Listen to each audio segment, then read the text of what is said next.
All right. Welcome to another edition of It's Just Me, hosted by Brent Fox. Tonight, in this late night edition, I'm going to be doing some free thinking Thursdays, is what I like to call it. I'm just going to take certain topics that come to mind and just discuss them. The first being our free agency pickup for, that's right, my Pittsburgh Steelers. The first thing that I'd like to start off acknowledging is the pickup of one Patrick Queen. Thank you, Baltimore Ravens. JB, Jared R. Levin Green. Appreciate you, brother. All right. So we have sorely needed an inside linebacker that would actually help take over a game. And we've sorely needed that since Ryan Shazier. Um, Unfortunately, he met up with a severe accident which left him paralyzed temporarily.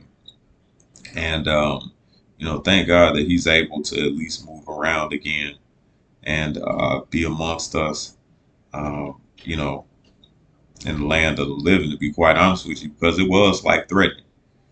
Um, Now, also, we have picked up, and this is, I think this is probably going to be a nice quiet pickup, Deshaun Elliott. Now, a lot of people are not excited about this particular pickup, but what I would say about picking up Deshaun Elliott is this: he's usually in the right place at the right time, and more importantly, he is a sure tackler. Our secondary last year was known for being horrible as far as tackling. Okay, we do not want to relive that, and I think that this organization is actually taking improvement very seriously. Okay, so we're not going to have the same elements that we've actually had last year hindering us from being better this year. Now, I do not want to segue into what I'm about to talk about, having said that, because I don't think that this person was a huge problem.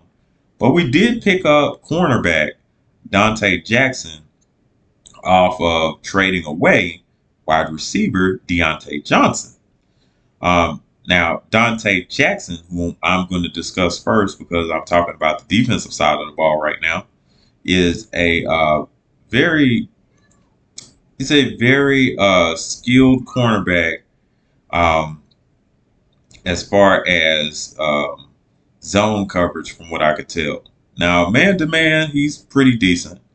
Um, I would not want to, even though he has blazing speed, I do not want to put him in man to man situations all the time. Alrighty. As I was saying, um, I do not want to put Dante in a whole lot, excuse me, a whole lot of man to man situations. Um, but I think that he would probably do well in certain situations, maybe like third and mid range, or possibly possibly even second and long. Um, but yeah, if it's a critical down, even though he is very, very fast as far as straight line speed, um, I would want to get him help over the top. Now, having said that, we'll transition to the offensive side of the ball. And of course, the big pickup on the offensive side is Russell Wilson. Okay. Um, Now, as far as what Russell Wilson should bring to the Pittsburgh Steelers is some sort of levity as far as the passing game. We have had not so great stints with the passing game since, well, actually, um, since Ben came back from elbow surgery. Um, of course, he put up solid numbers towards the end of his career. But that last year, was a particular struggle. And then from there, um, we haven't had great productivity from the quarterbacks that we've actually had. Um, particularly Mitch Trubisky, who is now gone. He is a backup for the Buffalo Bills, where he basically came from. Um, and then Mason Rudolph left and became a Tennessee Titan. That leaves Kenny Pickett, who Russ is supposedly having a competition with. I'm going to just go ahead and rant about that. There should not be a competition. Okay. There should not be a competition. I think that even this version of Russell Wilson is much better than what Kenny Pickett has actually shown us this past 2 years. Um, Even though Kenny Pickett's first year or rookie year, of course, should not be measured in a certain way. And yes, we should probably grade on a curve because there have been legendary Hall of Famers like Peyton Manning, who has had horrible rookie seasons. And, he turned out to be, one of the best that ever did it. Now, I do not see that for Kenny, and it is pretty evident why. Okay.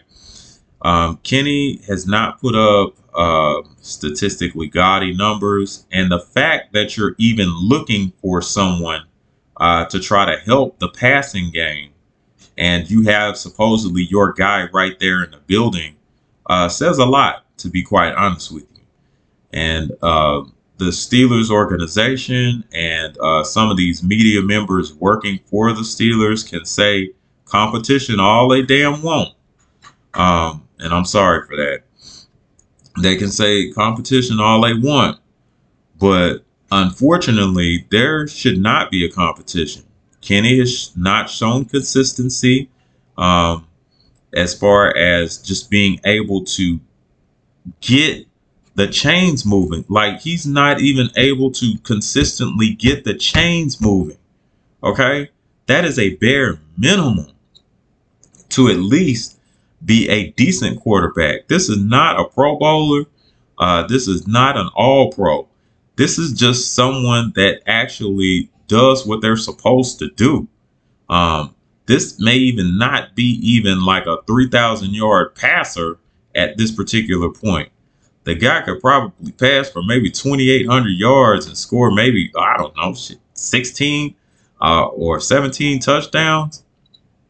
But it's just not a situation to where Kenny has consistently shown that he's able to try to help this team along as far as the passing game. Now, what I will say to Kenny's credit is this. Kenny Pickett has actually won games. He has actually won games in very heroic fashion several times. Okay. So he has proven in some degree that he is actually clutch. Okay. It's just not statistically beautiful as far as how he does it. But at the same time, if you are missing someone on basic routes at the NFL level, I'm sorry, it is not acceptable. Okay. You can't miss someone on a crosser route that's wide open on third and 5, 3rd and 6. And now all of a sudden your defense has to get back out there and, hold off this particular opposition's offense. That has happened all too many times, especially on critical downs. Kenny has not been very accurate. He has not been very poised either. And those particular factors have caused him to not be very consistent either. So we cannot really, at this point, rely on Kenny Pickett, and that's why we're having to bring somebody else in. I think that's the whole point of that exercise. If we were that confident in Kenny, Russell Wilson wouldn't be an option at all. And the fact that this competition is supposed to be going on to validate Kenny or validate Russ for that particular matter, that just, honestly, it's a waste of time, to be honest with you. Don't don't sell me a bunch of BS and then just try to console me and be like, well, hey, we had to do that. Um, Kenny is supposed to be a professional. Kenny is an adult. We do not need to massage his ego. If he has not been playing good enough, he simply hasn't been playing good enough. And then this should light a fire under his ass to try to play good enough to where he can regain his job. We don't know whether or not after this season Russ is going to stay. It depends on how things go. But if we get close and if we get close and make a deep playoff run, it is not looking good for Mr. Pickett, because that, to me, that means that Russ has actually been the starter, been playing, and then been leading this team. And I think that we are probably going to wind up paying Russ, to be quite honest with you, if that happens. Um, the whole competition thing really irks me. If you bring this man in to actually try to help, quote unquote, help the team win games or get that team to the next level, then the guy that you already have there has shown that he simply can't do it. Okay, I'm not saying that it's actually time to move on from Kenny. What I am saying is that if there is someone here to quote unquote bring competition to light a fire under your ass, then maybe it's likely that you're not the guy.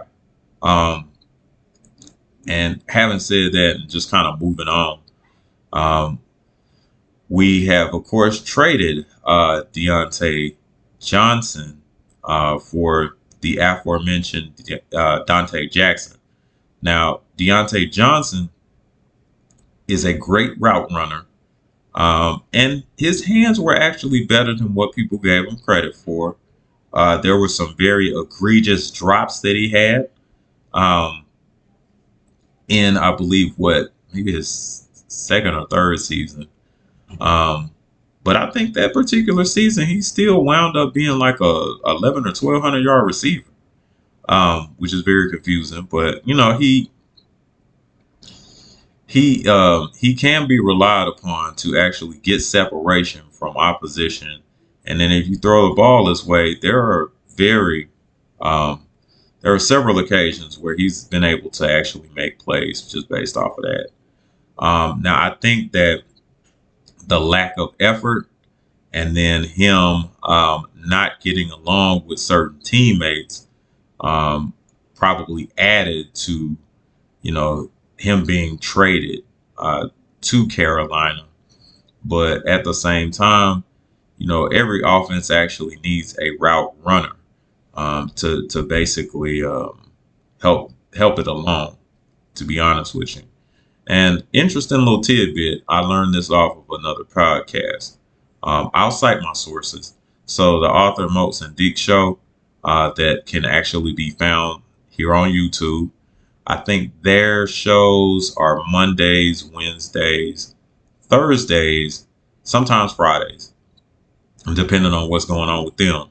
Um, they can actually be, I think they range from like sometime early in the morning to like, which will probably be around 10 o'clock Central Standard, or um, most of the time it might be 3 p.m. Central Standard. Um, and just kind of based off of their sources, which I will say are reliable. Um, Deontay was offered, the trade for Deontay um, was offered by the Kansas City Chiefs, and the Kansas City Chiefs had a better package than Carolina actually provided them. But they did not, of course, want to give Deontay over to the Kansas City Chiefs for obvious reasons. If you give Deontay a route runner who gets separation constantly to somebody like Patrick Mahomes, that would kill us, especially come playoff time. Like, that would kill us. So, yeah, I think that we did the right thing and sent him to a non-threatening team like Carolina. Sorry, Carolina. Um, What I would also say is that with the Arthur Smith offense, I'm kind of excited to see who we may actually draft. I am hoping and praying that we actually get an offensive lineman, particularly a center.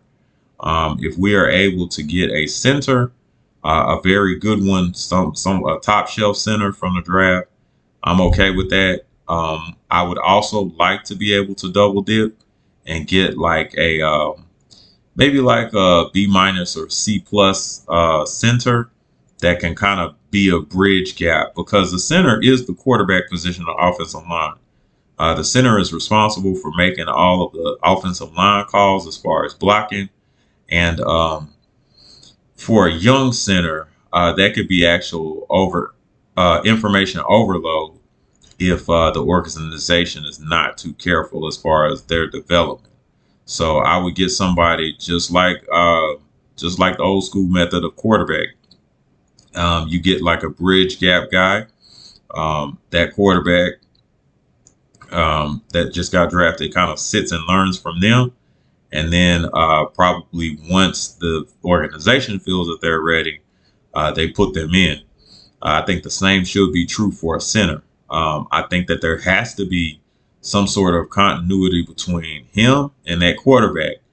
And that is, even though we don't see that or take that for granted, more likely, that particular connection is very, very important. So, I think that it's really, to me, it's imperative that you get like a stopgap center, maybe a B plus guy, not a B plus guy, B minus guy, C plus guy. That of course, eventually, the center that you drafted can kind of succeed him, and then be able to eventually take over. Now, having said that, I would also like for us to pick up, excuse me, a an offensive tackle as well.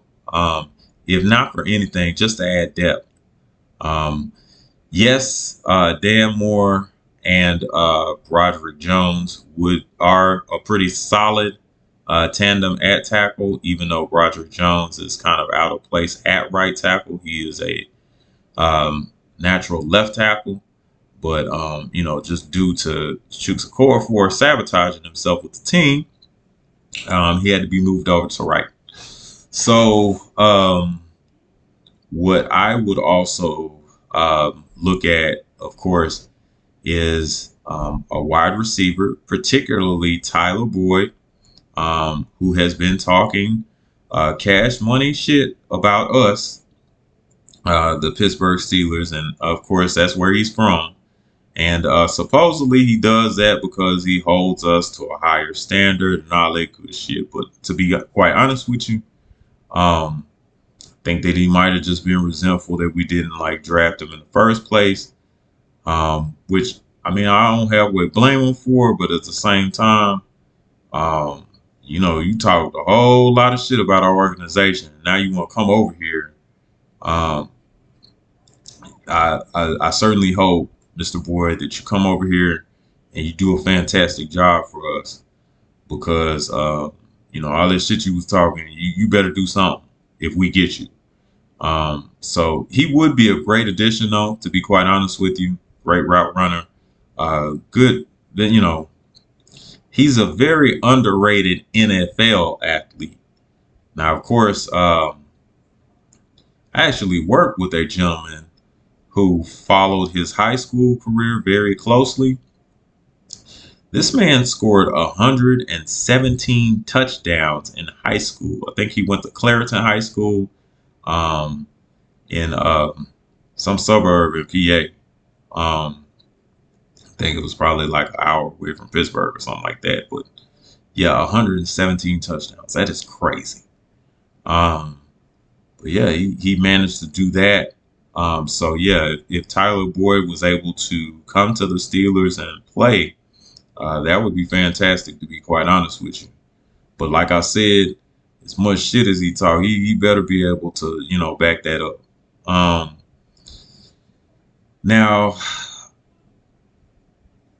I don't think that there are too many other positions as far as offensively that need to like actually be addressed. Tight end, I think that we got a pretty good tight end room, even with Cam's little brother. We should actually be good. Connor, Cam's younger brother, Connor. Um, we should actually still be good, man. Like, I still want to see Darnell Washington be featured more. Of course, I want to see Pat Fryermuth be featured more, and I think Arthur Smith's offense will do just that. Um, Arthur Smith's offense has actually been proven because it's a run first offense to score more points than we're accustomed to and gain more yardage than what we're accustomed to as well. So, I'm kind of excited to see about that. Of course, as you guys know, I love the running game and running backs in particular as far as football. Very passionate about that. That's what got me to love football. Being able to take the ball and then being able to just take the ball, watch your guys up front push these men back against their will, and then you go behind them. You create your own lane. You find that lane. You hit that lane as quick as you can, and then you come up against a guy that's trying to get in your way, and you have your way with that particular guy, whether it be a situation to where you put the shoulder down and you truck the ass, or if you're nimble footed, you shake the shit out of them. Either way is very satisfying. Now, for me personally, I love breaking tackles. So if someone is actually thinking that they're probably going to hit me on the ground, get me on the ground, you got me completely messed up, right? I'm gonna I'm gonna find out what kind of body position you in, and I'm gonna move accordingly. If you overcommit to the sideline, I'm cutting dead off your ass, and then I'm taking it to the house. Hopefully, if you're head up with me, um, I've got a few options. I could take a good hard step to the inside and then commit out, or um, if it looks like you might want to just try to cut the sideline off from me, I'll commit to the side right there and then just juke back in. Or, my personal favorite, you want to go head on with me? I'm gonna go ahead and lower that shoulder, drive my feet, and we're gonna see who win. Um, so yeah, I definitely have a passion about running the ball and being able to just get past these group of men that just want to take your head off. I know it sounds crazy to, civilians, but it just does something for me to be able to be entrusted with the most precious thing, which is the ball, and deliver that particular ball to where it should be, and that's the end zone. It's just something about it, man. It's just something about it. For me, it's just being able to um, read blocks. And then once you actually are able to find the correct lane, you explode through that particular lane. This guy's in your way. You're going to decide what you're going to do with him just like that. If he's out of position, you got him. If you feel like you got a better physical matchup, you still got him. That type of thing. It's giving me an adrenaline rush right now. Even though, my body's not physically capable of that anymore at a high level. Um, but yeah, that doesn't stop me from loving it. But getting off that particular rant, I do. I would love to be able to see if both Najee Harris and Jalen Warren, if healthy, hopefully there's nothing catastrophic that happens to them this season. Um, if they are able to stay healthy, I think that they could actually wind up being the first 1,000-yard tandem in quite some time. that the Pittsburgh Steelers have had. I mean, 1,000-yard rushing apiece. Um, and who knows? Um, I would love to see something like that. Um, and then just kind of getting on to just a little bit of boxing news. Some things that I've actually found out about Mr. Ryan Garcia for the upcoming fight with him and Devin Haney that's supposed to be happening April the 20th. Um, you know, Legendary Dallas-based trainer Derek James is training Ryan Garcia. And then in some of these interviews where James is present, um, I'm not gonna lie to you, DJ look frustrated, man. Um, and what that tells me is that Ryan is not doing what he's supposed to be doing in camp.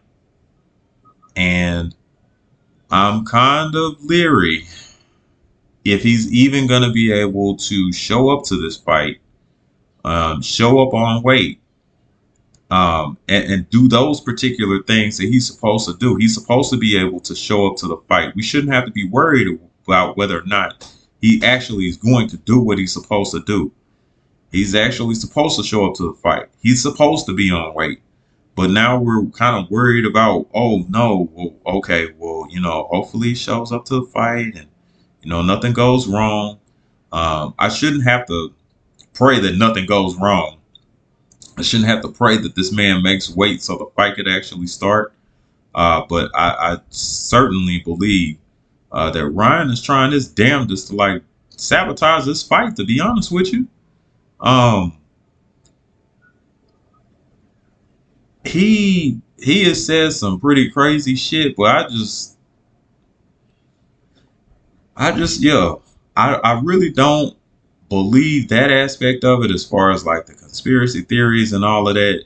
Ryan's ass is just trying to sound crazy, so when he gets his ass whooped by Devin, it's like, oh well, yeah, I wasn't mentally right, man. They took advantage of me and blah blah blah. And then there are always going to be these people that really don't know boxing, and I do not want to mention this man's name.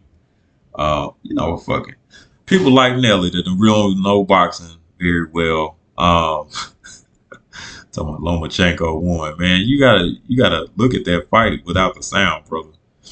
I'm talking about so he done with boxing, but we seen him at the Earl Spence Terrence Crawford fight. Well, yeah, we seen him at the Earl Spence Terrence Crawford fight again, but a month earlier, since he was so outraged that Devin won and Lomachenko really won, that he was done with boxing and boxing ain't shit and all of that. Like, brother, I appreciate what you do musically. Hell, I even appreciate the fact that you a good man to my darling Ashanti. Okay, had I made better choices in life, you probably wouldn't be with her. It probably would have been me. But, I made the choices that I made. You made the choices that you made, and you with her and not me. So, can't hate on that. That's these are jokes. It has some truth in it, but these are just jokes. Anyway, anyway, there are going to be casual fans that were like, oh, he never should have fought Ryan and blah, blah, blah.